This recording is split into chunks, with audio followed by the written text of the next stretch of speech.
بسم الله الرحمن الرحيم. اعوذ باللہ من الشیطان الرجیم، بسم اللہ الرحمن الرحیم۔ الحمد للہ رب العالمین، وصلی اللہ علی رسولہ الکریم وعلی اہل بیتہ الطیبین الطاہرین المعصومین،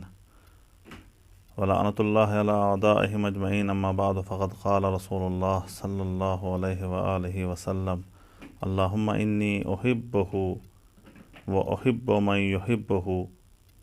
ناظرین محترم، السلام علیکم۔ سب سے پہلے آپ حضرات کی خدمت میں سبت اکبر حضرت امام حسن مجتبیٰ علیہ السلام کی ولادت باسعادت کے موقع پر ہدیہ تبریک پیش کرتا ہوں۔ جب امام حسن علیہ السلام کی ولادت ہوئی تو جہاں مولائے کائنات اور حضرت فاطمہ زہرا سلام اللہ علیہا اس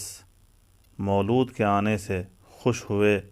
وہیں پیغمبر اسلام بھی بہت زیادہ خوش ہوئے۔ روایت میں ملتا ہے کہ سب سے زیادہ پیغمبر اسلام خوش ہوئے، اور جب امام حسن علیہ السلام کو پیغمبر کی آغوش میں دیا گیا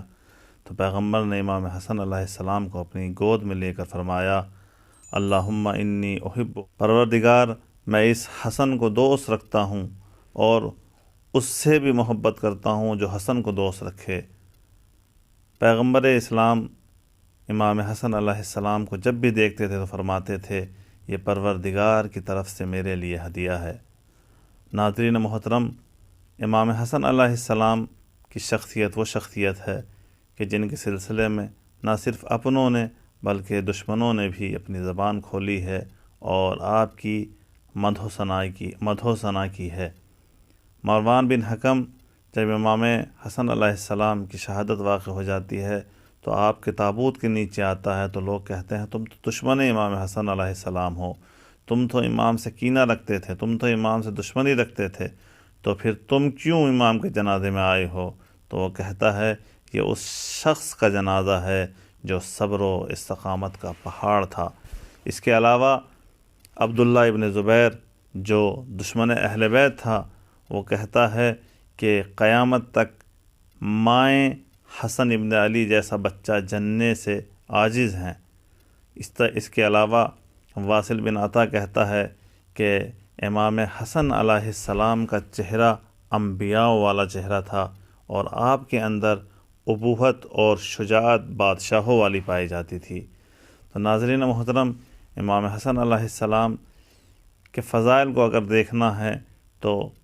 آپ بچپن ہی سے فضائل اور مناقب کے اعلیٰ مقامات پر فائز تھے۔ آپ کے اندر فضائل اور مناقب کے کمالات پائے جاتے تھے۔ چنانچہ ملتا ہے کہ جب ابو سفیان ہر طرف سے ہار چکا اور آخر میں وہ عاجز ہو گیا کہ پیغمبر اسلام کے سامنے سر تسلیم خم کر دے، تو وہ مدینہ آتا ہے، اور مدینہ آنے کے بعد مولائے کائنات کی خدمت میں آ کر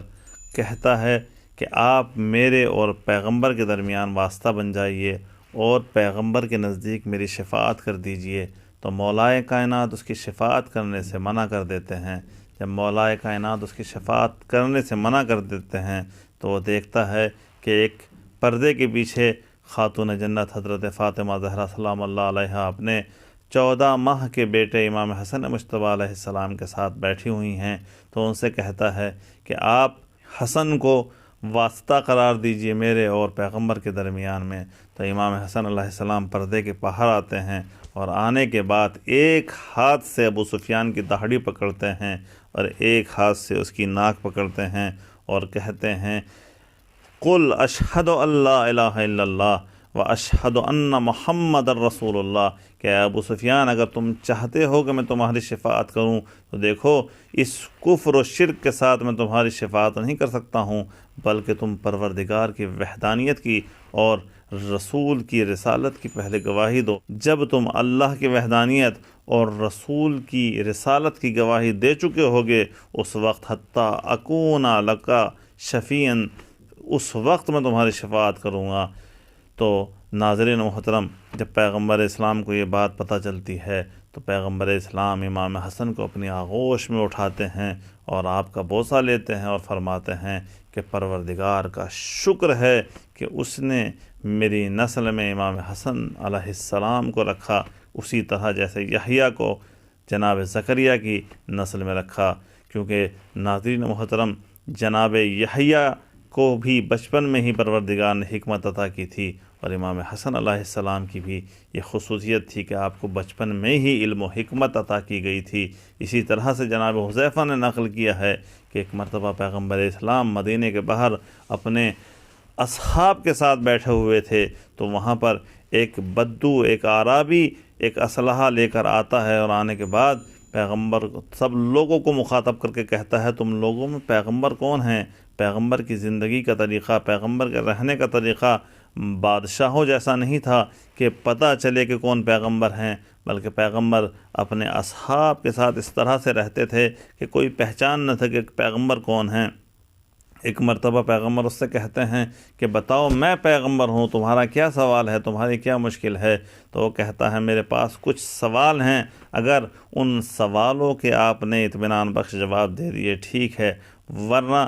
میرے سے برا کوئی نہیں ہوگا۔ تو ایک مرتبہ پیغمبر اسلام امام حسن کی طرف متوجہ ہوتے ہیں اور کہتے ہیں کہ اس امام حسن علیہ السلام کی طرف اشارہ کرتے ہیں اور اس اعرابی سے کہتے ہیں کہ تمہارے جو سوال ہیں اس بچے سے پوچھ لو۔ تو وہ اور ناراض ہو جاتا ہے کہ میں آپ سے سوال کر رہا ہوں اور آپ مجھے ارجاء دے رہے ہیں ایک بچے کی طرف۔ تو امام حسن علیہ السلام فرماتے ہیں کہ دیکھو تم مجھے بچہ نہ سوچو، بچہ فکر نہ کرو، بلکہ میں ایک فقیہ ہوں، تم یہ فکر کرو کہ تم ایک فقیہ سے سوال کر رہے ہو۔ پھر امام کہتے ہیں کہ کیا میں تم کو بتاؤں کہ تم رات کہاں تھے، کہاں ٹھہرے اور کس کس راستے سے سفر طے کرتے ہوئے ہمارے پاس آئے ہو؟ پھر امام ایک ایک چیز کے بارے میں بتاتے ہیں کہ تم کہاں رکے، تم نے کہاں کھانا کھایا، تم کس راستے سے یہاں تک پہنچے۔ ایک مرتبہ وہ پیغمبر سے کہتا ہے یا رسول اللہ، یہ بچہ تو اس طرح سے جواب دے رہا ہے جیسے یہ میرے ساتھ ساتھ تھا۔ تو ناظرین محترم،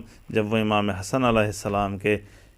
علم کا ملاحظہ کرتا ہے، علم کو دیکھتا ہے، تو کلمہ شہادتین پڑھ کر دین اسلام پر ایمان لے آتا ہے، اللہ کی وحدانیت اور پیغمبر کی رسالت کی گواہی دے کر اسلام کے دائرے میں داخل ہو جاتا ہے۔ تو ناظرین محترم، آج ہمارے ان امام کی ولادت ہے کہ جنہوں نے بچپن ہی میں اپنے علم اور حکمت کے نمونے پیش کیے۔ لہذا ناظرین محترم، ہمیں بھی چاہیے کہ ہم امام کی سیرت پر عمل کرتے ہوئے علم اور حکمت کی منازل کو طے کر کر امام کے حقیقی چاہنے والوں میں اپنا شمار کروائیں۔ وصلی اللہ